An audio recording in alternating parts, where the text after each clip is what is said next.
कुछ last sessions में। ठीक है, तो now we will be starting what SAP is. जब हम कैंपस में होते हैं तो you have this SAP lab. हमारे पास एसएपी लैब है और वो सॉफ्टवेयर पे तुमको वर्क करने को मिलता है।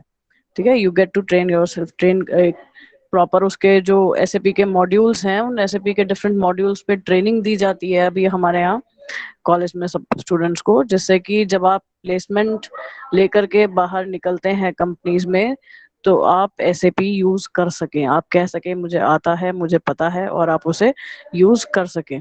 ठीक है, और एसएपी बेसिकली एक ईआरपी सिस्टम है। ईआरपी सिस्टम का काम क्या होता है कि जो भी आपके डिफरेंट डिपार्टमेंट्स हैं उन सभी को इंटीग्रेट करना। ईआरपी यानी एंटरप्राइज रिसोर्स प्लानिंग है ना, और ईआरपी का काम है जो डिफरेंट डिपार्टमेंट्स हैं उनको इंटीग्रेट करना। मतलब हमें मैनुअली किसी एक डिपार्टमेंट से दूसरे डिपार्टमेंट पे मूव ना करना पड़े, है ना। हम इस सिस्टम के थ्रू, इस ऑटोमेटेड सिस्टम के थ्रू रेगुलर अपडेशन हमारा होता रहे कि किस डिपार्टमेंट में कितना मूवमेंट हो रहा है, इन्वेंट्री कब आई है, कितना स्टॉक मेरे पास है, कितना मटेरियल हम इशू कर चुके हैं।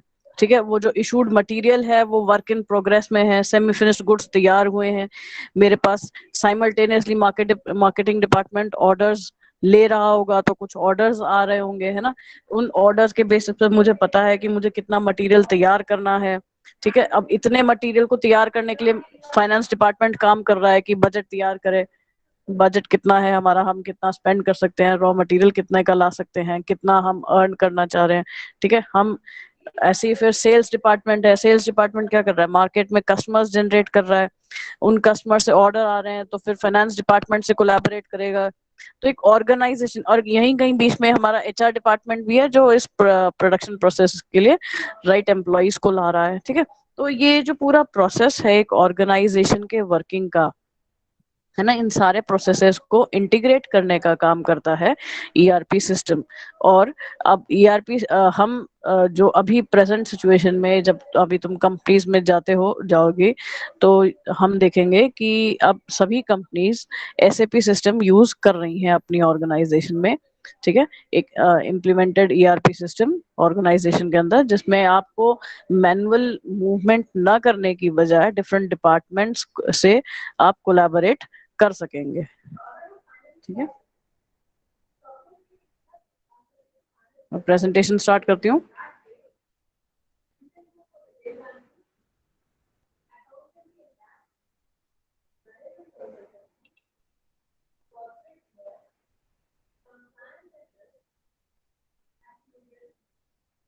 ठीक है, तो introduction to SAP.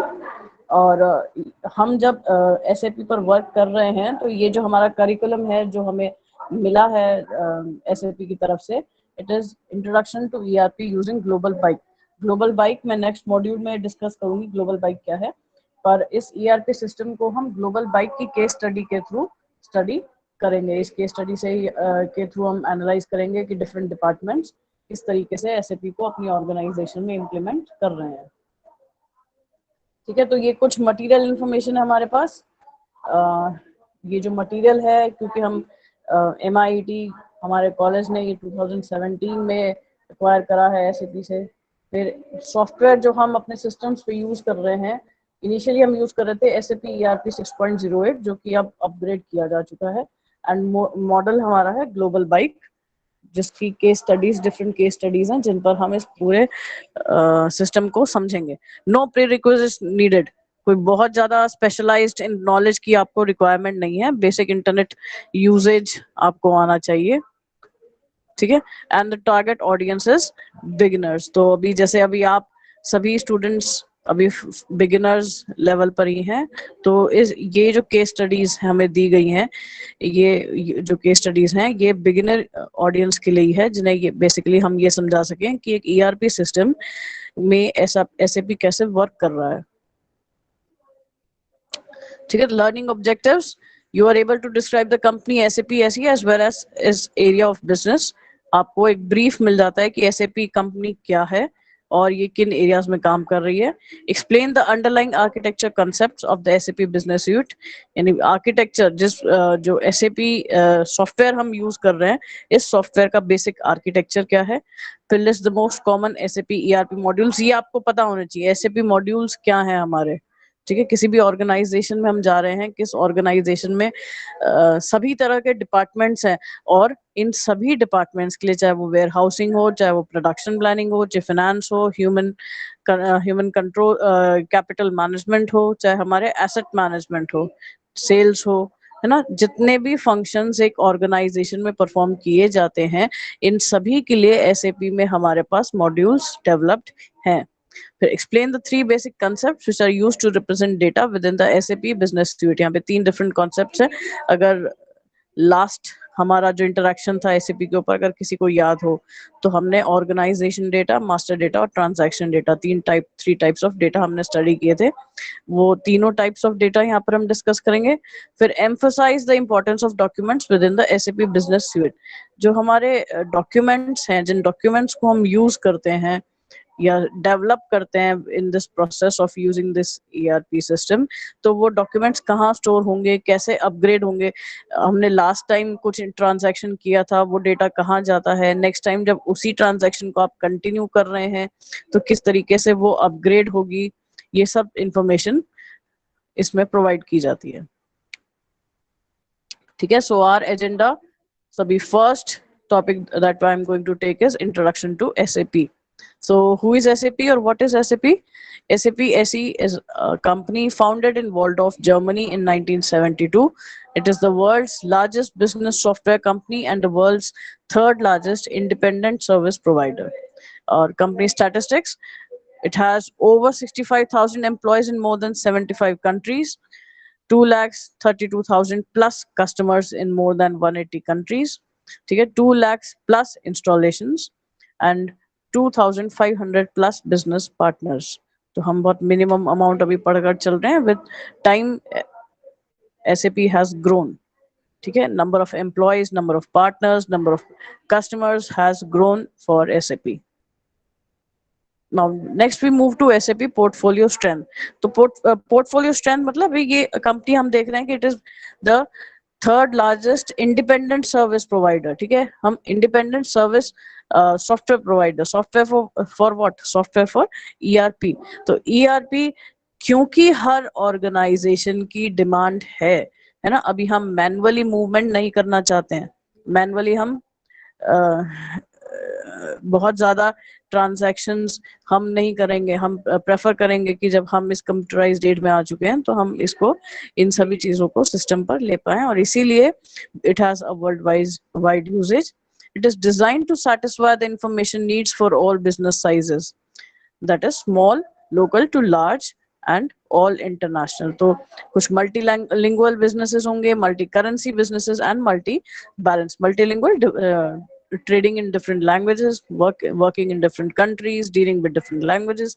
Multi currency, क्योंकि जब हम एक ऑर्गेनाइजेशन के वर्क प्रोसेसेस को देखते हैं तो हम ये देखेंगे कि वो सिर्फ वो either it is local, working in its own country, domestic country में ही काम कर रही है, और आइदर इट इज इंटरनेशनल, जो वो अक्रॉस बॉर्डर्स ट्रेड कर रहे हैं। अक्रॉस बॉर्डर्स ट्रेड करेंगे अगर हम, तो हम मल्टीलिंगुअल भी होना चाहिए और मल्टी करेंसी भी होना चाहिए। हम डिफरेंट करेंसीज में हमें ट्रेड करना पड़ेगा, एंड मल्टी बैलेंस, क्योंकि अकाउंटिंग सिस्टम्स डिफरेंट कंट्रीज के डिफरेंट हो सकते हैं। तो उन इश्यूज को मीट आउट करने के लिए एसएपी का जो डेवलपमेंट है, वहां पर हमने इन तीनों ही फैक्टर्स के लिए स्पेस दिया है कि we are using multilingual systems, multi currency and multi balance.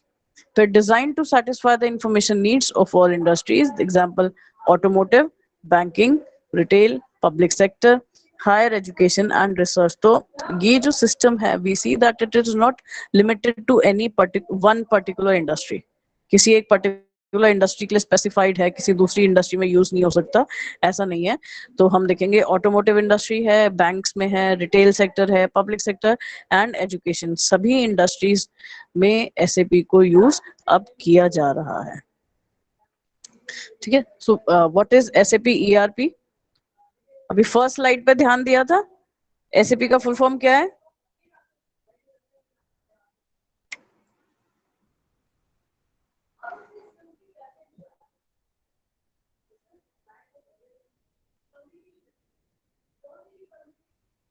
जो मैंने इमेज लगा रखा था सबसे पहले, systems, applications and products in data processing. ठीक है, एसएपी, ये ध्यान रहना चाहिए, एसएपी मतलब क्या है, systems, application and products in data processing. जब हम डेटा को प्रोसेस कर रहे हैं तो उसमें यूज किए जाने वाले सिस्टम्स को कवर किया है, application and different products that we are being given by SAP. तो एसएपी, फिर एंटरप्राइज रिसोर्स प्लानिंग, जब हम ईआरपी को यूटिलाइज कर रहे हैं तो it enables a company to support and optimize its business processes। ERP system का काम क्या है, आपके डिफरेंट डिपार्टमेंट्स को इंटीग्रेट करना। तो जब हम एसएपी यूज कर रहे हैं अपने इन डिफरेंट डिपार्टमेंट्स में या ईआरपी को इम्प्लीमेंट करने के लिए, तो we see that the company can perform better, we can optimize the different business processes, we can support the business processes। क्यों? क्योंकि मैनुअल वर्क हम रिड्यूस करके इसे ऑटोमेट कर रहे हैं, और ऑटोमेट करने का मतलब आप फ्लेक्सिबिलिटी बढ़ा रहे हैं, आप इसमें बेहतर रिजल्ट्स अचीव कर पाएंगे, क्योंकि it becomes faster, it becomes, यहाँ पे एरर्स के चांसेस रिड्यूस हो जाते हैं।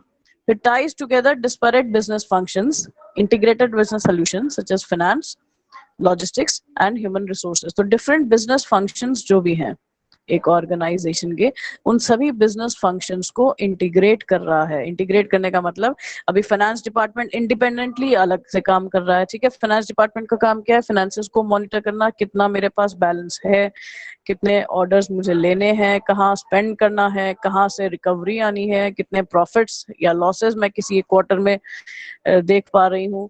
ठीक है, लॉजिस्टिक्स, जिसमें सेल्स, प्रोक्योरमेंट, प्रोडक्शन, फुलफिलमेंट, कितना सेल्स एक्सपेक्टेड है, ठीक है, कितना मुझे प्रोक्योर करना होगा, रॉ मटेरियल कितना लाना होगा, फिर प्रोडक्शन कितना होना चाहिए, और फुलफिलमेंट यानी डिमांड कितनी है मार्केट में, उस डिमांड को फुलफिल करने के लिए मेरे पास कितना मटेरियल तैयार है। फिर ह्यूमन रिसोर्सेज, एचआर, हमारे वर्कर्स की स्ट्रेंथ, उनकी क्वालिफिकेशंस, ठीक है, उनके पे पैकेजेस। तो इन सभी चीजों को हम यहाँ इम्प्लीमेंट एक ईआरपी सिस्टम पे इम्प्लीमेंट कर सकते हैं। तो ये तीनों ही डिपार्टमेंट्स जो इंडिपेंडेंटली काम कर रहे हैं, या कोई भी डिपार्टमेंट है एक ऑर्गेनाइजेशन का, वो अपना इंडिपेंडेंटली परफॉर्म कर रहा है, मगर ऑर्गेनाइजेशन का मतलब हम सभी को इंटीग्रेट करना होगा। हम कुछ इंफॉर्मेशन एक्सचेंज करते हैं, है ना, तो वो इंफॉर्मेशन एक्सचेंज करने का मतलब ही हम इंटीग्रेट कर रहे हैं एक दूसरे के साथ। हम अलग अलग परफॉर्म नहीं कर रहे हैं। कोई भी फाइनेंस डिपार्टमेंट बिना सेल्स वालों से पूछे कि कितना पैसा चाहिए तुम्हें, है ना, कितने ऑर्डर्स आए, कोई मॉनिटरी मनी इशू तो नहीं करेगा। ऐसे ही सेल्स डिपार्टमेंट भी जब तक ये ना आइडेंटिफाई कर ले कि कितना मुझे, मेरे पास कितने ऑर्डर्स हैं, तब तक प्रोडक्शन प्रोसेस स्टार्ट नहीं होगा। तो ये डिफरेंट डिपार्टमेंट्स इंडिपेंडेंटली परफॉर्म नहीं कर सकते हैं जब तक कि इनको इंटीग्रेट ना किया जाए। फिर helps the organization run smoothly, it gives a real time environment. Real time environment मतलब, अभी आप एक ट्रांजैक्शन करेंगे, कुछ डॉक्यूमेंट्स जनरेट करेंगे, मतलब हो सकता है मैंने एक ऑर्डर मैंने किसी कस्टमर से लिया, उसका इनवॉइस जनरेट किया है, ठीक है, तो जब ये इनवॉइस जनरेट हो जाएगा, एज एंड व्हेन जब भी पेमेंट आता है, मटेरियल्स इशू होते हैं, तो अभी तो रिक्विजिशन डेवलप हुआ था, एक इनवॉइस जनरेट हुआ था, इसके बाद हम देखेंगे कि ये इसमें बिल्स भी जनरेट होंगे। आपने ऑर्डर आया था आपके पास, कहीं से रिक्विजिशन स्लिप आई थी कि मुझे इतना मटेरियल चाहिए, ठीक है, आपने अपना प्रोडक्शन प्रोसेस स्टार्ट किया है, मटेरियल रिलीज किया है, मटेरियल रिलीज करेंगे तो आप कुछ बिल्स जनरेट करेंगे, उसके साथ में पेमेंट आएगा, और पेमेंट के साथ आप अपने बैंक अकाउंट में उस ट्रांजैक्शन को देख पाएंगे। फिर it is scalable and flexible, तो बहुत फ्लेक्सिबल एक ये सिस्टम है, फ्लेक्सिबल सिस्टम है। क्यों? क्योंकि यहाँ पे अपने आप को अपडेट करना हर डिपार्टमेंट के लिए आसान हो जाता है।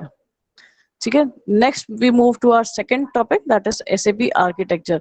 इस सिस्टम का, इस सॉफ्टवेयर का आर्किटेक्चर कैसा है जो आप और अपने ऑर्गेनाइजेशंस में यूज करने वाले हैं, या हम सिस्टम्स पे इन्हें इंस्टॉल कर रहे हैं, तो इसका आर्किटेक्चर कैसा है। तो we have a client server environment.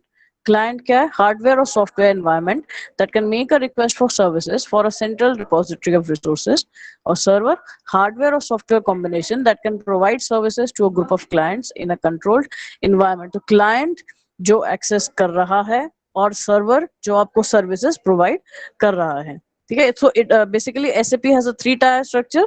पहला लेवल क्या है? यूजर इंटरफेस, जो हमारा GUI ग्राफिकल यूजर इंटरफेस और वेब इंटरफेस, क्योंकि आप इसे सिस्टम्स पे इंटरनेट पर काम एक्सेस कर रहे हैं, ठीक है। तो जो इंटरनेट का एक्सेस करने का मतलब ही you are using the GUI और ग्राफिकल यूजर इंटरफेस। फिर application server which can be one or more and helps to distribute the workload, and database server that is one single data repository। तो ये one single data repository यानी यहाँ पर सारा data, जैसे जैसे हम इनवॉइस जनरेट करेंगे, रिक्वेजिशन जनरेट करेंगे, कुछ बिल्स जनरेट होंगे, तो ये सब इस रिपोजिटरी में कलेक्ट होते चले जाएंगे। तो आपको देखने को मिलेगा कि एक बार जो बिल जनरेट हो गया है, इट इज देयर, वो वहीं पर रहेगा।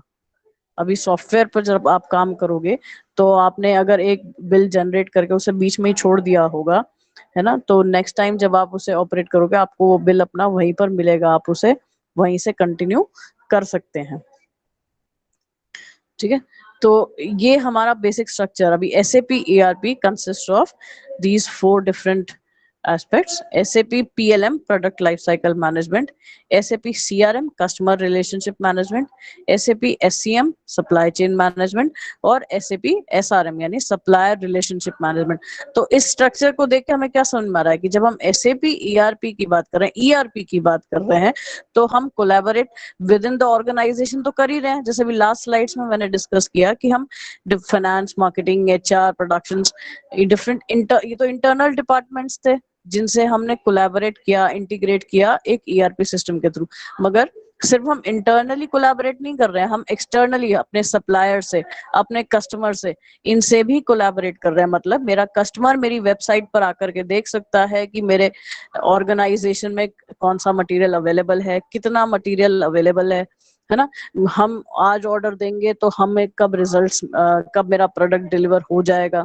ऐसे ही जो मेरे वेंडर्स हैं, मेरे सप्लायर्स हैं, वो भी एक्सेस कर सकते हैं। मुझे हर बार सेपरेट कॉल्स करने की जरूरत नहीं है कि कितना मटेरियल मुझे ऑर्डर करना है, कितना रॉ मटेरियल मुझे मंगवाना है। मैं इस ERP सिस्टम, क्योंकि मैंने एक्सेस दी है अपने सप्लायर्स और अपने कस्टमर्स को, तो वो डायरेक्टली मुझसे इंटरेक्ट कर पा रहे हैं कि किस तरह के रिसोर्सेज यहाँ पर मैं सॉरी वो डायरेक्टली मुझसे इंटरेक्ट कर पा रहे हैं कि उनकी जो रिक्वायरमेंट है मैं उसे कितने टाइम में फुलफिल कर पा रही हूँ। जैसे कस्टमर की कोई रिक्वायरमेंट है तो कस्टमर देख पा रहा है कि स्टॉक कितना है, ठीक है। वो आज ऑर्डर करता है तो उसे कब तक मटेरियल मिल जाएगा और फिर वो अपनी प्रोसेसिंग करेगा। ऐसे ही सप्लायर या वेंडर भी देख पा रहा है कि स्टॉक कम हो रहा है, तो अब मुझे इसे रिप्लेनिश करने की जरूरत है, तो मुझे अब एक नया ऑर्डर यहाँ पर प्लेस करना है, कंपनी को इतना रॉ मटेरियल प्रोवाइड करवाना है, ठीक है।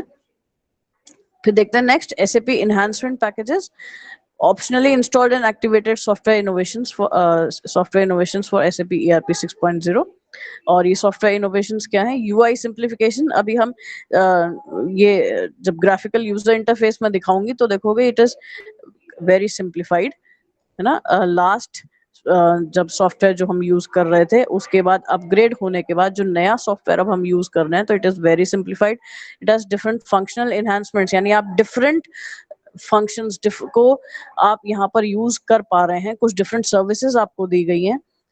And there are no support packages, ऐसा नहीं है कि इसके साथ आपको कुछ एक्स्ट्रा पैकेजेस भी इंस्टॉल करने हैं। There is one basic package for SAP, वो आपके सिस्टम्स पर इंस्टॉल्ड है। हम बात करते हैं, अगर कॉलेज की बात करते हैं तो हमारी लैब में इस सॉफ्टवेयर इंस्टॉल्ड है, ठीक है। और क्योंकि ये ग्राफिकल अपना जो UI बेस्ड है, यूजर इंटरफेस बेस्ड है, तो ये हम इसे डायरेक्टली इंटरनेट पर भी यूज कर पा रहे हैं, ठीक है। SAP NetWeaver, integration layers of SAP NetWeaver। अभी इसका पूरा स्ट्रक्चर देखेंगे तो people integration, information integration, process integration and application platform, ठीक है।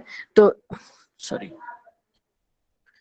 जब हम बात करते हैं पीपल इंटीग्रेशन क्या है? इसमें multi channel access, portal and collaboration. जो भी हमारे एम्प्लॉयज हैं ऑर्गेनाइजेशन के, वो लोग कैसे एक्सेस कर पा रहे हैं। फिर इंफॉर्मेशन इंटीग्रेशन, जिसमें हम देखते हैं business intelligence, knowledge management and master data management.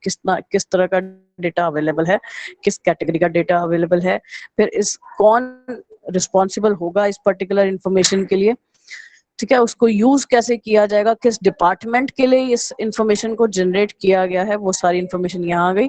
फिर प्रोसेस इंटीग्रेशन में हम देखते हैं integration broker and business process management. और फिर हमारे पास एप्लीकेशन प्लेटफॉर्म। तो ये डिफरेंट हम यहाँ सॉफ्टवेयर की बात देखते हैं जो इसमें अवेलेबल है हमारे पास। ठीक है, next SAP ERP business modules या एसएपी ईआरपी कोर एप्लीकेशंस, ये किन मॉड्यूल्स में यूज किया जा रहा है?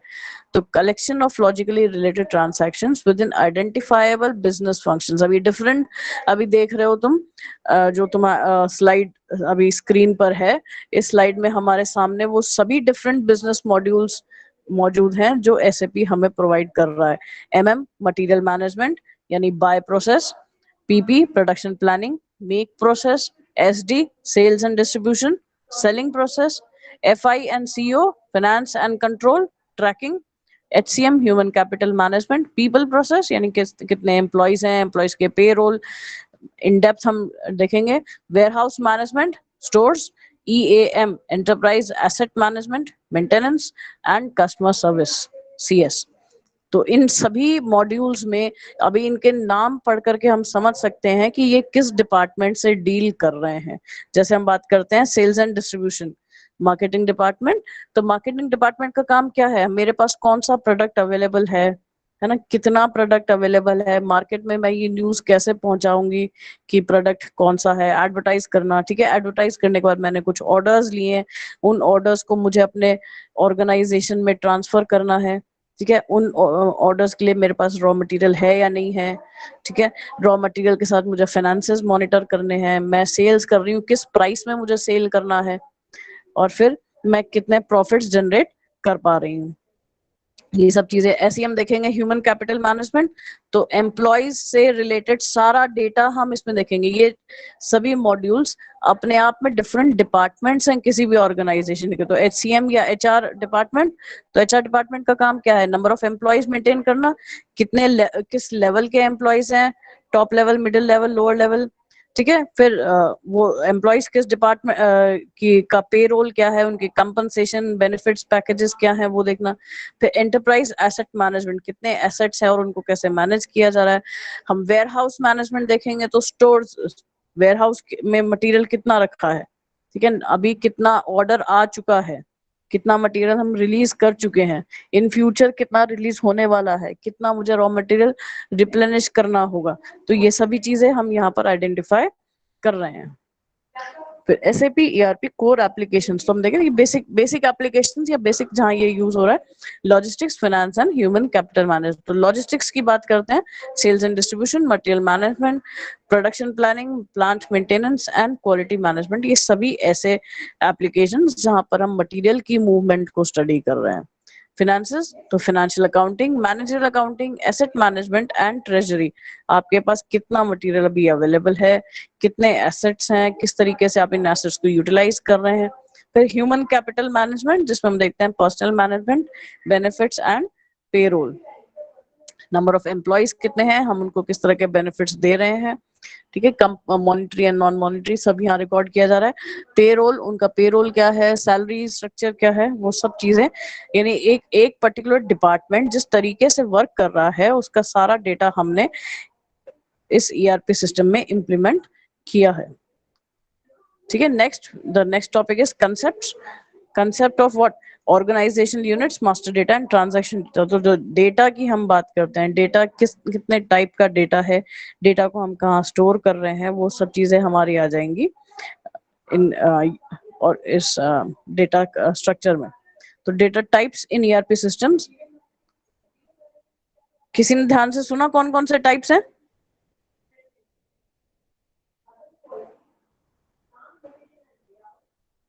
क्लास,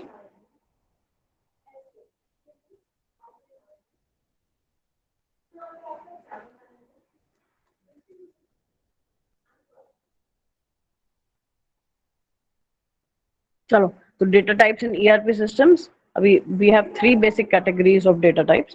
पहला है हमारे पास organisation data, master data and transaction data. ठीक है, अब इन डेटा टाइप्स में कंटेंट क्या है, ये इनके नाम से पढ़ के समझ में आता है। ऑर्गेनाइजेशन डेटा, ऑर्गेनाइजेशनल डेटा वो डेटा जो किसी भी ऑर्गेनाइजेशन के को स्पेसिफाई कर रहा है। जैसे यहाँ पे हमने एग्जांपल दिया है company code, plant, storage location, distribution channel, purchase organization. तो कंपनी कोड, कंपनी का हर एक कंपनी को यहाँ इस ईआरपी सिस्टम में कोड्स से हम रेफर करेंगे। इसे प्रैक्टिकली भी जब आप करेंगे तो आप देखेंगे कि कंपनी के नाम की जगह हम कोड यूज कर रहे हैं, ठीक है। तो वो हमारा फिक्स डेटा है, इसमें कोई चेंजेस नहीं हो सकते हैं। प्लांट क्या है, स्टोरेज लोकेशन क्या है, ये सभी फिक्स डेटा है, इसमें कहीं कोई चेंजेस नहीं हो सकते हैं, ठीक है। ऐसे ही हम देखते हैं मास्टर डेटा। मास्टर डेटा उन चीजों को डील कर रहा है जो चेंज होंगी पर बहुत जल्दी नहीं होंगी, कुछ लंबे समय तक ये डेटा भी कांस्टेंट रहने वाला है। जबकि ट्रांजैक्शन डेटा हम देखेंगे तो वहां पर फ्रीक्वेंट हम उसमें चेंजेस ऑब्जर्व करेंगे। तो मास्टर डेटा यानी पर्सन, पर्सन क्या कौन है, कॉन्टैक्ट पर्सन, यानी जैसे इस ऑर्गेनाइजेशन में कॉन्टैक्ट पर्सन मैं हूं, तो आपको अगर इस एसएपी से रिलेटेड कोई बात करनी है, आपने मुझे कॉन्टैक्ट किया, तो वो कुछ लंबे समय तक ये कॉन्टैक्ट पर्सन सेम रहने वाला है, ये सेम नहीं होगा। ऐसी मटेरियल, जिस मटेरियल में वो ऑर्गेनाइजेशन डील कर रही है, कस्टमर्स, वेंडर्स, ठीक है। फिर आते हैं हम ट्रांजैक्शन डेटा, जो रेगुलरली अपडेट होगा। जैसे जैसे कोई भी ट्रांजैक्शन होती जाएगी वैसे वैसे ये डेटा अपडेट होता चला जाएगा कि आपने ऑर्डर दिया था, इधर ऑर्डर आया, मटेरियल प्रोडक्शन के लिए चला गया, प्रोडक्शन होके फिर एक इंफॉर्मेशन आती है कि प्रोडक्शन होके तैयार है, फिर मटेरियल डिस्पैच होगा, तो बिल्स जनरेट होंगे। तो ये क्या है, ये रेगुलरली अपग्रेड होता रहेगा यहाँ जो डेटा है सब। The organization data defines the enterprise structure by means of legal or respectively business usage. The task is to adopt some functions inside of an enterprise and execute them. The judicial entities, plants, storage location, sales organization and profit center. Organizational data में वो data हम रखते हैं जो organisation को legally define कर रहा है। मतलब मुझे पता है कि अगर मैं एक पर्टिकुलर लोगो देखती हूँ तो मुझे पता है कि ये लोगो हो सकता है रिबॉक का है, ये लोगो नाइक का है, ये कोक का है, ये पेप्सी का है ना। वो लीगली उसको रिप्रेजेंट कर रहा है। ऐसी प्लांट का जो कोड है, उसका जो स्टोरेजेस है, उसका जो लोकेशन है, ये सभी चीजें क्या है, ये हमारी ऑर्गेनाइजेशनल डेटा है। एग्जाम्पल्स, अभी कुछ एग्जाम्पल्स यहाँ पे लिए हैं हमने ऑर्गेनाइजेशन डेटा के। Client, it is the highest organizational unit, represents the enterprise which consists out of several parts. ऐसी company code represents judicial entities in an enterprise, central organizational unit in external accounting, the sales organization, an organizational unit that executes the sales and distribution of products and offers services. तो ये कुछ different types of data है हमारे, ये हमारे constant है, ये change नहीं हो रहे हैं। इस डायग्राम में देखो तो ये एंटरप्राइज यानी हमारा क्लाइंट, इसको हमने पार्ट्स में डिवाइड किया है, कंपनी एंड सब्सिडरी हमारा कंपनी कोड। फिर कुछ डिफरेंट हमने इसमें बाइफिकेशंस किए हैं जिसमें हम सेल्स ऑर्गेनाइजेशन, डिफरेंट ऑर्गेनाइजेशन के अंदर आ जाएंगे तो हम देखेंगे डिपार्टमेंट्स हैं, ठीक है, एक फाइनेंस, एक एचआर, एक मार्केटिंग, एक प्रोडक्शंस। इनमें फिर डिविजन्स होंगे, कहीं बिजनेस एरियाज होंगे, कहीं स्टोरेज लोकेशंस हैं। तो पूरा एक ऑर्गेनाइजेशन का जो स्ट्रक्चर है वो सब चीजें यहाँ पर आ गई हैं हमारी। नेक्स्ट देखते हैं master data, long term data that represent data sets mostly, ठीक है। और एग्जांपल सेल्स एंड डिस्ट्रीब्यूशन की अगर बात करें तो customer master, material master and condition master. ये जो customer master, material master, condition master, ये टर्म्स है हमारे जो हम स्पेसिफिकली एसएपी सॉफ्टवेयर पर काम कर रहे हैं जब, तो इन टर्म्स को हम यूज करेंगे। तो ये क्या कर रहे हैं, जब ये सेल्स एंड डिस्ट्रीब्यूशन मॉड्यूल जब करेंगे हम तो उसमें हम देखेंगे कि कुछ टर्म्स आ रहे हैं, ये स्पेसिफाई कर रहे हैं कस्टमर के लिए। हो सकता है ये कोड्स, इनके कुछ कोड्स हो हमारे पास, है ना, हम कहीं नाम लिख पा रहे हैं इनके लिए। तो कुछ ऐसा डेटा सेट जो लॉन्ग टर्म के लिए कांस्टेंट रहने वाला है, चेंज नहीं होने वाला, ठीक है। जैसे हम ये मटेरियल मास्टर की बात करते हैं, मटेरियल मास्टर में क्या है, sales data, purchasing, material planning, forecast, storage, quality, accounting data, legal control data and general data. मतलब जब मैं मटेरियल मास्टर की बात कर रही हूँ तो इसमें हो सकता है मैंने कुछ सेल्स का डेटा रिकॉर्ड कर रखा है, मैंने कुछ परचेजिंग की इंफॉर्मेशन रिकॉर्ड कर रखी है, मटेरियल मैंने स्टोरेज इंफॉर्मेशन रिकॉर्ड करके है, यानी अपने प्रोडक्ट से रिलेटेड, अपने कस्टमर से रिलेटेड, अपने क्लाइंट से रिलेटेड मैंने जितना भी डेटा कुछ फाइल्स में रखा हुआ था ना, उन फाइल्स को मैंने मटेरियल मास्टर में शिफ्ट कर दिया है। अभी वो जो मोटी मोटी मेरी टेबल में फाइल्स थी, उन सभी फाइल्स को मैंने सॉफ्ट कॉपी में मटेरियल मास्टर में सेव कर दिया। ठीक है, नेक्स्ट देखते हैं ट्रांजैक्शन डेटा। तो ट्रांजैक्शन डेटा क्या कहता है? Process related data that is short lived and dedicated to certain master data. अभी जो डिफरेंट मास्टर्स देखे ना हमने, customer master, client master, material master, इन सभी के अंदर जो डेटा है, जैसे इस लास्ट स्लाइड में देखते हैं हम, मटेरियल मास्टर में बात करते हैं तो यहाँ पे कुछ सेल्स का डेटा है, कुछ परचेजिंग का डेटा है, फोरकास्ट का डेटा है, स्टोरेज का डेटा है। ये डेटा क्या होगा? सेल्स डेटा, क्लाइंट एक्स उसने आज इतना मटेरियल ऑर्डर किया है, मुझे ये 3 दिन बाद में मटेरियल डिलीवर करना है। तो ट्रांजैक्शन क्या होंगी इसकी? जब मैं ट्रांजैक्शन डेटा सेव करने लगूंगी क्या होगा? तो मेरे तो वो डेटा क्या होगा? क्लाइंट एक्स सबसे पहली बात, फिर उसका इनवॉइस किस चीज का जनरेट हुआ, या रिक्विजिशन किस मटेरियल की है, कितने क्वांटिटी ऑर्डर किया गया, किस प्राइस में वो हमने ऑर्डर लिया है, मुझे कब सप्लाई करना है ना, वो मेरा सारा सेल्स डेटा। ऐसी परचेजिंग, सॉरी, ऐसी जब परचेजिंग डेटा की बात करते हैं तो परचेजिंग के अंदर ट्रांजैक्शन क्या होगी? मुझे रॉ मटेरियल खरीदना है, मुझे इस वेंडर से मटेरियल खरीदना है, मैं इतने प्राइस में खरीदूंगी, अगर इस प्राइस वेंडर 1 से नहीं मिल रहा है तो मैं वेंडर 2 से लूंगी, क्वांटिटी कितनी मुझे खरीदनी है एक वेंडर से, वो आइडेंटिफाई करेंगे। ऐसे हम देख रहे हैं स्टोरेज डेटा, मेरे पास 3 स्टोरेज लोकेशंस हैं, इन तीनों स्टोरेज लोकेशंस में material X Y Z store किया गया है। तो एक्स कितनी क्वांटिटी में, वाई कितनी क्वांटिटी में और जेड कितनी क्वांटिटी में, है ना। तो ये जब हम लार्जर व्यू में देख रहे थे तो ये मटेरियल मास्टर था, है ना। इनके अंदर डिफरेंट टाइप्स ऑफ डेटा हमने सेव किए थे, और in different types of data के अंदर जब मैं शॉर्ट टर्म बेसिस पे कोई डेटा सेव कर रही हूँ जिसे मैं बार बार रिन्यू कर रही हूँ, वो है मेरा ट्रांजैक्शन डेटा। तो it includes organizational level master data and situational data. Situational data हो सकता है कि हमने इस प्राइस में एक वेंडर से एक कस्टमर को मटेरियल दिया था, है ना। वो हो सकता है किसी दूसरे कस्टमर के लिए हमने प्राइसेस में कुछ वेरिएशन किया है ना। यहाँ पर क्वांटिटी जो ऑर्डर की गई थी वो दूसरी थी, और किसी दूसरे कस्टमर ने कोई larger amount of quantity order की है, तो दोनों में प्राइस वेरिएशन है। तो इट डिपेंड्स ऑन सिचुएशन। ऐसी हम बात करते हैं एग्जाम्पल कस्टमर ऑर्डर। तो ये एग्जाम्पल लिया है मैंने कस्टमर ऑर्डर का। ऑर्गेनाइजेशनल लेवल डेटा क्या होगा इसमें? क्लाइंट जो भी मेरा कस्टमर है, फिर कंपनी कोड किससे मैं डील कर रही हूँ, और सेल्स ऑर्गेनाइजेशन। ऐसी मास्टर डेटा कौन कौन से यूज होंगे? Customer master and material master. और सिचुएशनल डेटा क्या होगा? किस date, time, person and amount, यानी किस दिन ऑर्डर लिया मैंने, किस समय ऑर्डर लिया, कॉन्टैक्ट पर्सन कौन था, और कितनी क्वांटिटी का मैंने ऑर्डर लिया। तो ये मेरा सिचुएशनल डेटा है, ये मेरा चेंज हो सकता है। कस्टमर एक्स के लिए हो सकता है डेट, टाइम, पर्सन, अमाउंट दूसरा हो, कस्टमर वाई के लिए डेट, टाइम, पर्सन, अमाउंट कोई और होगा। ठीक है, नेक्स्ट हम देखें डॉक्यूमेंट्स। तो डॉक्यूमेंट्स क्या है? Data sets that are generated if a business transaction was executed. तो जैसे ही कोई ट्रांजैक्शन हम करते हैं कुछ डेटा जनरेट होगा, ठीक है, वो हमारे लिए डेटा सेट। जैसे मेरे कस्टमर ने ऑर्डर प्लेस कर दिया, ऑर्डर प्लेस करते ही एक इनवॉइस जनरेट हो गया, मैंने मटेरियल डिस्पैच कर दिया, करते ही मेरे पास एक डिस्पैचिंग डॉक्यूमेंट तैयार हो गया, मेरे पास कुछ बिल्स जनरेट हो गए। तो वो सब हमारा डेटा सेट का पार्ट है। Document is a record of business transaction. तो ये लीगल डॉक्यूमेंट है।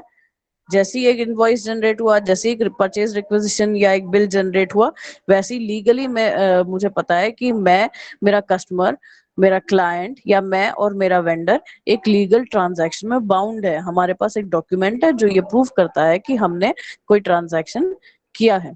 ठीक है, it includes all relevant predefined information from the master data organizational entities.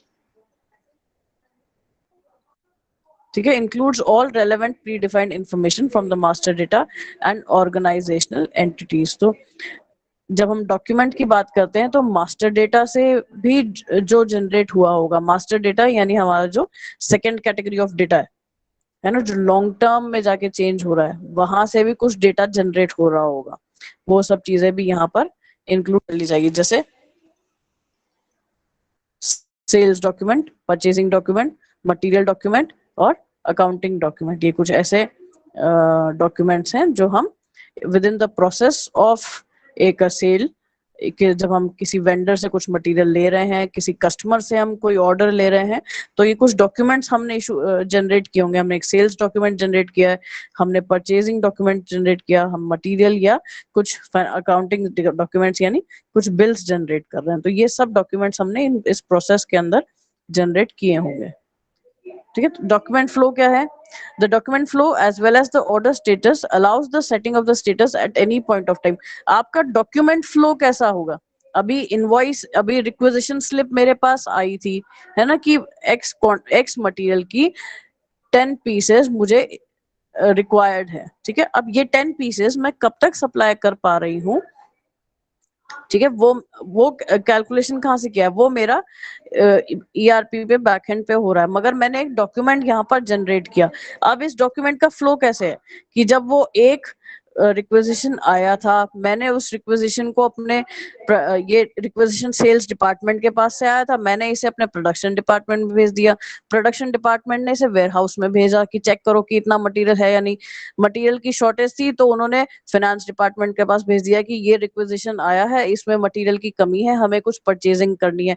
Purchase department ने इसे वेंडर के साथ कोलैबोरेट किया कि हमें ये मटेरियल इस प्राइस में चाहिए, है ना। वहां से कुछ मटेरियल आएगा, हमने वहां कुछ बिल्स जनरेट किए हैं। तो ये जो पूरा मूवमेंट है, ये पूरा मूवमेंट रिकॉर्ड होता चला जाएगा। SAP revises the status at every time a change in the document takes place. यानी एक स्टेज पर कोई भी चेंज जैसे ही होगा, इस ERP सिस्टम पे, SAP पे ऑटोमेटिकली वो चीज रिकॉर्ड हो जाएगी। जैसे आज मेरे पास मटेरियल तैयार होके आया, मैंने मटेरियल रिलीज किया, तो अपने ERP सिस्टम पे मैं देख पाऊंगी, वहां पे मुझे लिखा हुआ दिखाई देगा कि the material has been dispatched, है ना। तो जैसे जैसे कोई भी मूवमेंट होगा, हम उस मूवमेंट को इस सिस्टम में देख पाएंगे। ठीक है, और हम चलते हैं अब इसके ग्राफिकल यूजर इंटरफेस पे। ये बेसिक इंट्रोडक्शन था SAP का। SAP क्या है? ठीक है, SAP के क्या पार्ट्स हैं, कितने मॉड्यूल्स हैं, इसका बेसिक आर्किटेक्चर क्या है, स्ट्रक्चर कैसा है, ठीक है, कितना टाइप्स ऑफ डेटा है। तो बेसिकली तुम्हें ये पता होना चाहिए कि SAP क्या है। पहली बात तो फुल फॉर्म, ठीक है। ERP सिस्टम क्या है, SAP ERP को हम ऑर्गेनाइजेशन में कैसे इंप्लीमेंट कर रहे हैं, टाइप्स ऑफ डेटा, इसका आर्किटेक्चर, किस तरह का एक डॉक्यूमेंट जनरेशन होगा, डिफरेंट मॉड्यूल्स कौन से हैं, है ना, इन डिफरेंट मॉड्यूल्स का यूजेज कैसा है, ये आइडिया हमारे पास इस इंट्रोडक्टरी स्लाइड से आता है। ठीक है, और जब हम इसे इम्प्लीमेंट करेंगे, अभी इम्प्लीमेंट करेंगे हम ग्लोबल बाइक की केस स्टडीज पे। तो इन सभी मॉड्यूल्स, जो डिफरेंट 8 मॉड्यूल्स हमने किए देखे हैं यहाँ पर, ठीक है, कुछ डिफरेंट 8 मॉड्यूल्स हमने यहाँ देखे हैं। जब इन 8 मॉड्यूल्स को हम डिस्कस करेंगे, तो ये सभी मॉड्यूल्स ग्लोबल बाइक के ऊपर फोकस्ड हैं। ग्लोबल बाइक ने इस सभी ट्रांजैक्शंस को इन मॉड्यूल्स में हमें प्रोवाइड किया है। ठीक है, समझ में आया क्लास?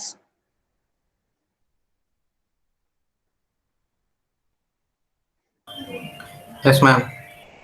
Yes ma'am. ठीक है, तो ये तो हमारा Yes, बेसिक ma'am. इंट्रोडक्शन का था SAP का। अब हम इसे कैसे इम्प्लीमेंट कर रहे हैं वो मैं दिखाती हूँ।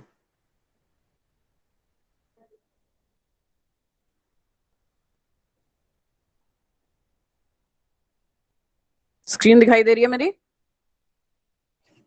Yes ma'am.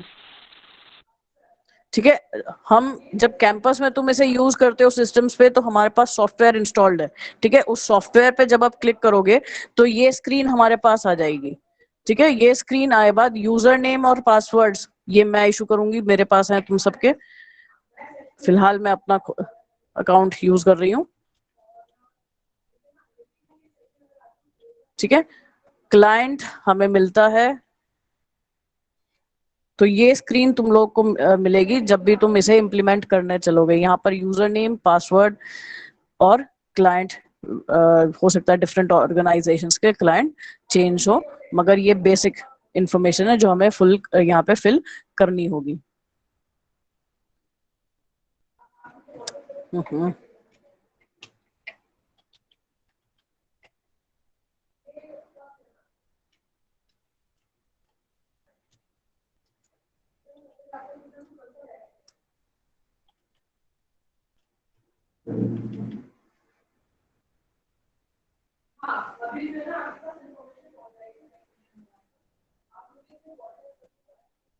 ठीक है, तो हमारे पास ये स्क्रीन खुल करके आ जाती है। ये स्क्रीन लॉग इन करने के बाद दिखाई दे रहा है सबको। यहाँ ये ड्रॉप डाउन एरो है हमारे पास। इस ड्रॉप डाउन में अभी तुम देखोगे जितने मॉड्यूल्स मैंने डिस्कस किए हैं ना, जो उस पीपीटी में मैं डिस्कस कर रही थी तुमसे, वो सभी मॉड्यूल्स हमारे पास है। FI financial accounting and CO, ये फाइनेंस के मॉड्यूल्स हैं। फिर एंटरप्राइज एसेट मैनेजमेंट, यहाँ पे हम अपने एसेट्स को मैनेज कर पा रहे हैं। ह्यूमन कैपिटल मैनेजमेंट, हमारे ह्यूमन रिसोर्सेज के लिए। मटीरियल्स मैनेजमेंट, ये नेविगेशन, यहाँ पर बेसिक आपको कैसे मूवमेंट करना है वो पता चलेगा। प्रोडक्शन प्लानिंग, फिर project management, quality management, sales and distribution, warehouse management, ये डिफरेंट मॉड्यूल्स जो हमें प्रोवाइड किए गए। तो किसी भी ऑर्गेनाइजेशन में जब हम इसे एज ईआरपी सिस्टम यूज कर रहे हैं, ठीक है, तो जिस पर्टिकुलर डिपार्टमेंट में तुम हो गए, अगर तुम एचआर डिपार्टमेंट में हो तो तुम्हें काम करना होगा ह्यूमन कैपिटल मैनेजमेंट पे। अगर तुम फाइनेंस डिपार्टमेंट में हो तो फाइनेंशियल अकाउंटिंग, ठीक है। प्रोडक्शन डिपार्टमेंट में हो तो प्रोडक्शन प्लानिंग पे हो गए। मार्केटिंग डिपार्टमेंट है तो शायद सेल्स एंड डिस्ट्रीब्यूशन पे काम करोगे, है ना। वेयर हाउसिंग में हो तो वेयर हाउस मैनेजमेंट। यानी एक ऑर्गेनाइजेशन के अंदर जितने भी डिफरेंट डिपार्टमेंट्स हो सकते हैं, उन सभी डिपार्टमेंट्स के लिए हमारे पास एक मॉड्यूल यहाँ पर है। ये डिफरेंट मॉड्यूल्स होने का मतलब आप किस तरह का डेटा कलेक्ट करेंगे। जैसे मैं बात करती हूँ सेल्स एंड डिस्ट्रीब्यूशन की, तो सेल्स एंड डिस्ट्रीब्यूशन में क्या होगा, मैंने किसी क्लाइंट को अपना प्रोडक्ट दिखाया है, वहां से मैंने कुछ ऑर्डर्स जनरेट किए हैं, है ना। तो कुछ सेल्स ऑर्डर आए हैं मेरे पास, मैं वो सेल्स ऑर्डर यहाँ पे अब अपडेट करूंगी, फीड करूंगी, है ना। फिर कुछ मूवमेंट होगा ना, मैंने ऑर्डर लाके दिया है तो उस जो ऑर्डर आया है वो उतना मटेरियल तैयार किया जाना है। मटेरियल तैयार करके हम कब तक डिलीवर कर रहे हैं, कुछ डॉक्यूमेंट्स, हर स्टेज पे हम कुछ डॉक्यूमेंट्स इशू करते चलेंगे, डेवलप करते चलेंगे, है ना। और हर डॉक्यूमेंट को हम अपग्रेड करते चलेंगे, विद टाइम हर चीज अपग्रेड होती चली जाएगी, ठीक है। अब यहाँ डिफरेंट ब्लॉक्स टाइल्स हैं, अभी डिफरेंट टाइल्स, जैसे अभी मैं चलती हूँ, हम ये डिफरेंट, यहाँ तुम देखोगे ये मेरा हैंड दिख रहा है ना सबको। यहाँ हम देखेंगे तो डिफरेंट मॉड्यूल्स, जो ये दो तरीके से मॉड्यूल्स ही दिखाए हुए हैं। इस ड्रॉप डाउन में भी मॉड्यूल नेम्स है सारे, और यहाँ भी सारे मॉड्यूल नेम्स हैं। Sales and distribution, quality management, product management, product planning, ठीक है। इधर ये नेविगेशन। तो हमारे पास ये सारे मॉड्यूल्स यहाँ पर प्रेजेंट है, हम दोनों ही जगह पर। यहाँ इनको सेपरेटली मेंशन भी किया हुआ है, या यहाँ पर ड्रॉप डाउन में हमने इन्हें दिखा रखा है। अब जैसे कोई भी एक मॉड्यूल मैं देखती हूँ, मान लो मैंने सेल्स एंड डिस्ट्रीब्यूशन का मॉड्यूल खोला है, तो सबसे पहली टाइल में हम देखेंगे करिकुलर मटेरियल पीडीएफ। यहाँ पर जब हम ओपन करेंगे इसे तो हम, ठीक है, अभी फिलहाल शायद अवेलेबल नहीं है ये, ठीक है। तो जब हम इसे ओपन करेंगे तो यहाँ पर हमें दो ऑप्शंस मिलते हैं, जर्मन और इंग्लिश। तो यहाँ पर वो बेसिकली हमें केस स्टडी देगा, जो ग्लोबल बाइक जिस पर हम काम करने वाले हैं, वो ग्लोबल बाइक की केस स्टडी देगा, सेल्स की केस स्टडी देगा। ऐसी वेयर हाउसिंग का खोलोगे तो वो जो केस स्टडी होगी वो वेयर हाउस से डील कर रही होगी। एचसीएम का खोलेंगे तो जो केस स्टडी होगी वो ये एचआर से डील कर रही होगी। फाइनेंस वाला खोलोगे तो फाइनेंस से डील कर रही होगी। तो बेसिकली क्या है कि हमने यहाँ पर वो इंग्लिश केस स्टडी डाउनलोड करनी है। उस केस स्टडी में हमें इंस्ट्रक्शंस दिए होंगे कि आपको पहले कुछ उसमें एक जनरल स्टेप्स दिए हुए हैं कि किस तरीके से परफॉर्म करना है, और उसके बाद फिर एक एक्टिविटी दी हुई है आपके लिए कि एक पूरा प्रोसेस कैसे कैरी ऑन किया जाता है। अगर मैं सेल्स कर रही हूँ तो मुझे क्या क्या काम करने होंगे, है ना। ऑर्डर आने से मटेरियल के डिस्पैच होने तक मुझे क्या क्या काम करना होगा, वो सारा उस केस स्टडी में दिया होगा। स्टेप बाय स्टेप मैं उन्हें परफॉर्म कर रही हूँ। तो वो स्टेप बाय स्टेप परफॉर्म करने में मुझे ये सारी टाइल्स जो यहाँ एक सेल्स एंड डिस्ट्रीब्यूशन के लिए मौजूद है ना, मुझे लगभग सारी टाइल्स ये यूज करनी पड़ेंगी। इन टाइल्स में क्या है, डिफरेंट एक्टिविटीज दी हुई है ना, कि हम क्या कर रहे हैं। Maintain business partner, create business partner relationship, display business partner relationship, change the relation, create inquiry, change inquiry. यानी क्या है, बिजनेस पार्टनर कौन है, पहले तो आपने वो डिफाइन किया। मतलब अगर मैं कंपनी हूं तो मेरे लिए कस्टमर कौन है, मेरा बिजनेस पार्टनर कौन है, मैंने वो डिफाइन किया है, ठीक है। उसको डिफाइन करने के बाद मैंने रिलेशनशिप डिफाइन किया। रिलेशनशिप, मैं कंपनी में मेरी पोजीशन क्या है, और जिससे मैं बातचीत कर रही हूँ दूसरी कंपनी में, जो मेरा कस्टमर कंपनी है उसमें जिससे मैं बातचीत कर रही हूँ, कॉन्टैक्ट पर्सन जो है उसकी उसका रिलेशन क्या पोजीशन है, तो हम दोनों के किस तरह के पोजीशंस हैं और क्या रिलेशनशिप्स हैं। फिर उसके बाद ठीक है, ऐसे ही हम देख रहे हैं क्रिएट इंक्वायरी। क्रिएट इंक्वायरी क्या है कि मैंने कुछ ऑर्डर प्लेस करने से पहले मैं चेक कर रही हूँ कि मुझे एक्स प्रोडक्ट की 500 पीसेस चाहिए, तो वो इंक्वायरी मैंने जनरेट करी। इंक्वायरी जनरेट करने का मतलब क्या है, सामने से हो सकता है ये रिप्लाई आ जाए, sorry we are not able to provide you 500 pieces but we will be comfortable in giving 480 pieces, है ना। तो इस तरह का कुछ मैसेज आ सकता है, तो वो क्रिएट इंक्वायरी। फिर चेंज इंक्वायरी, इन केस मुझे कुछ वही मैसेज, कुछ ऐसा मैसेज मिले कि you are not able to provide, तो हम यहाँ पे इंक्वायरी चेंज करेंगे। फिर उसके बाद सेल्स कोटेशन, मैंने 500 पीसेस डिमांड किए हैं, तो 500 पीसेस किस प्राइस में डिमांड किए हैं, एक सेल्स ऑर्डर जनरेट करना और फिर उनको मैनेज करना। फिर मैनेज आउटबाउंड डिलीवरीज, यानी प्रोडक्ट तैयार हो गया, प्रोडक्ट तैयार हो गया तो वो बाहर जाएगा, बाहर जाएगा तो उसको किस तरीके से रिलीज करना है, उसके लिए बिल्स जनरेट करना, ठीक है। ऐसे ही आउटबाउंड डिलीवरी ये पिकअप है, कस्टमर इसे कहाँ से पिक कर रहा है, कब पिक कर रहा है। फिर यहाँ पर हम देख रहे हैं बिलिंग डॉक्यूमेंट्स, बिल्स क्रिएट करने, यानी जो मटेरियल अभी ये आउटबाउंड में हमने डाल दिया कि ये मटेरियल तैयार है, इस मटेरियल को कस्टमर पिक कर सकता है, उसके लिए हमने कुछ बिल्स जनरेट किए हैं, ठीक है। बिलिंग ये डिस्प्ले करेंगे हम बिल्स। बिल्स डिस्प्ले करने के बाद आप कब पेमेंट के लिए भी आपके पास ऑप्शंस है, आप पेमेंट कैसे लेना चाह रहे हैं, ठीक है। पेमेंट लेने के लिए डिफरेंट मेथड्स हो सकता है, कोई हम जैसे हम ऑनलाइन ऑर्डर करते हैं तो हमारे पास मेथड्स है ना, कि हम नेट बैंकिंग से कर रहे हैं, हम कैश ऑन डिलीवरी कर रहे हैं, हम कैसे क्रेडिट कार्ड यूज कर रहे हैं, हम कौन सा मेथड यूज कर रहे हैं। वैसे ही यहाँ पर हमारे पास ऑप्शंस आते हैं कुछ, कि हम किस तरीके से पेमेंट लेने वाले हैं अपने कस्टमर से, ठीक है। और उसको ये सब, ये पेमेंट ऑप्शन सिलेक्ट किए बाद आप देखेंगे कि वो वहां पे हमने फाइनल बिल्स जनरेट कर दिया। और इसी तरीके से किसी भी डिफरेंट मॉड्यूल में, जैसे आप वेयर हाउसिंग की बात करेंगे तो वेयर हाउसिंग क्या कर रहा है, सबसे पहला क्या देखेगा, डिस्प्ले वेयर हाउस स्टॉक, आज के दिन मेरे वेयर हाउस में कितना मटेरियल रखा है ना। डिस्प्ले स्टॉक इन ट्रांसिट, मैंने वेंडर से ऑर्डर किया था, वो अभी रास्ते में है, पहुंचा नहीं है, मगर कितना है ना, मुझे पता होना चाहिए। हो सकता है 4 डिफरेंट वेंडर्स अलग अलग हैं, उन सब से मैंने मटेरियल मंगवा रखा है ना। तो वो मटेरियल कब तक मेरे पास आ जाएगा, मेरी जो इन्वेंट्री है कब तक रिप्लेनिश हो जाएगी, ये आइडेंटिफाई करना।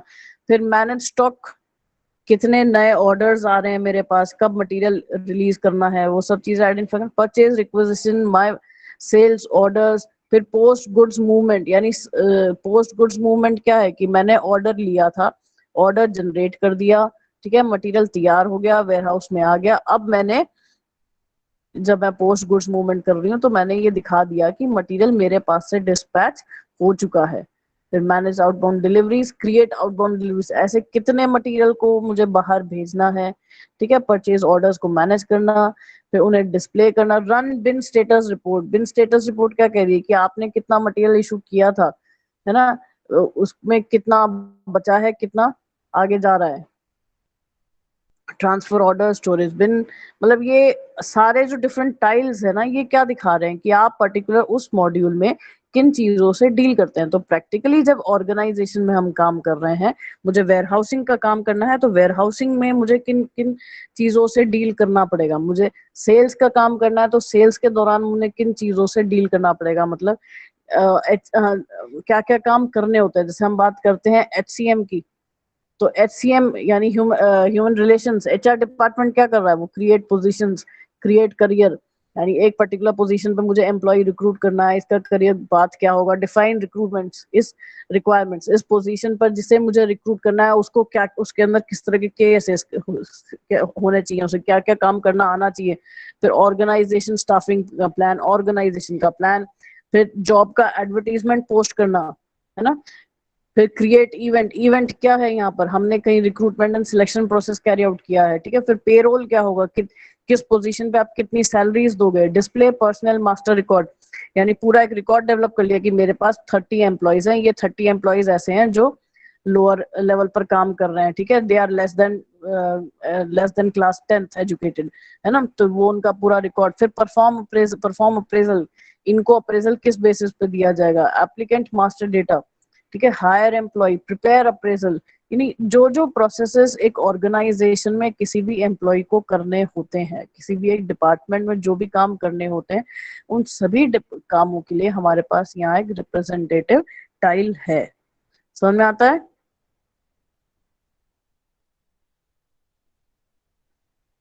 क्लास?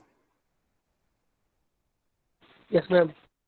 ठीक है, तो ये है हमारा बेसिक इंट्रोडक्शन है ये एसएपी का। अब आज से मैंने एसएपी स्टार्ट कर दिया है सभी सेक्शंस के लिए, ठीक है।